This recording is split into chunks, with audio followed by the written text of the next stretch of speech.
Margaret smoothed her dress one more time, feeling foolish. At 58, she'd never imagined herself on a blind date, but her daughter Emma had been so insistent.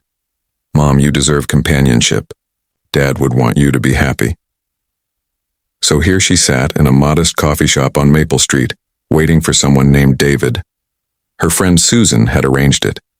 "He's a widower around your age." Very kind, was all Susan would say.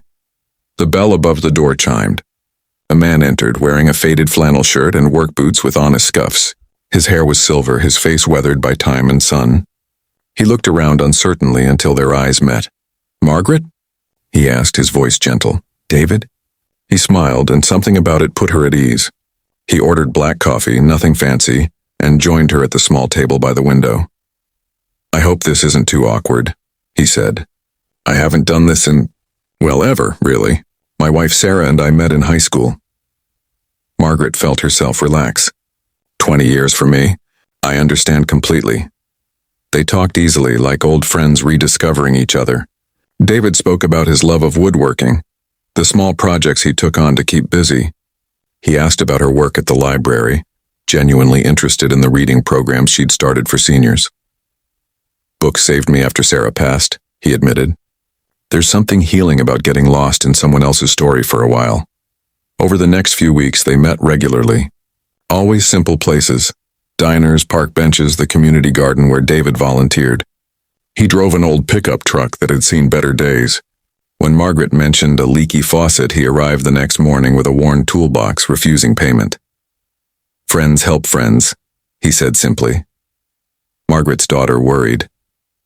"Mom, are you sure about him? He seems, struggling financially. I just don't want anyone taking advantage of you." But Margaret saw something else. She saw a man who listened when she spoke, who remembered that she liked her tea with honey, who'd brought her flowers from his own garden, not an expensive florist, who treated the young waitress at the diner with the same respect he'd show anyone. 3 months into their friendship, David grew quiet over coffee one morning. "Margaret, there's something I need to tell you. I should have said something sooner, but I was afraid." Her heart clenched. "What is it?" "I wasn't completely honest about who I am. The woodworking isn't just a hobby. I own Hudson Manufacturing. We make furniture. The company's been in my family for 40 years. I suppose people would say I'm wealthy." Margaret sat back, processing. Hudson Manufacturing, she'd seen their trucks around town. It was one of the city's largest employers. "Why didn't you tell me?" David's eyes held old pain. "After Sarah died, I learned things about people.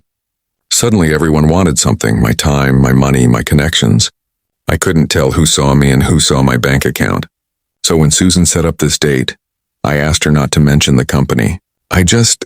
I wanted someone to know me, the real me, not the CEO version." Margaret reached across the table, taking his weathered hand. "David, I've watched you spend 20 minutes talking with that homeless veteran at the park. I've seen you tip the waitress enough to cover her textbooks. You fixed Mrs. Chen's wheelchair ramp without being asked. That's who you are. The rest is just circumstances."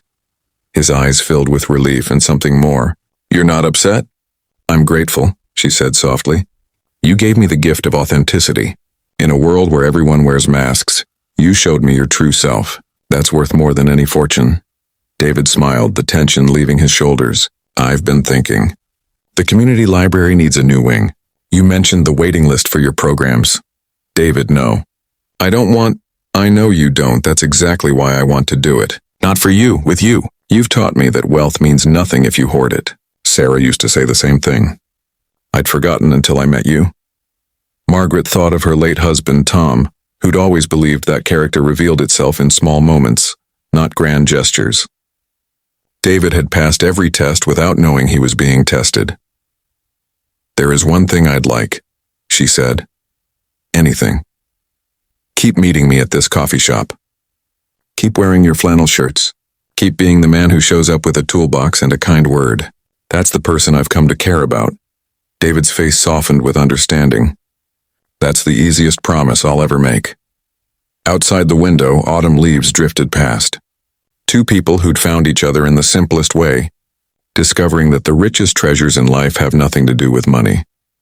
They ordered more coffee and talked about books, about gardens, about the quiet joy of building something lasting, whether it was furniture, programs, or the gentle beginning of something neither had expected to find again. The end. True wealth is measured not in dollars, but in moments of genuine connection.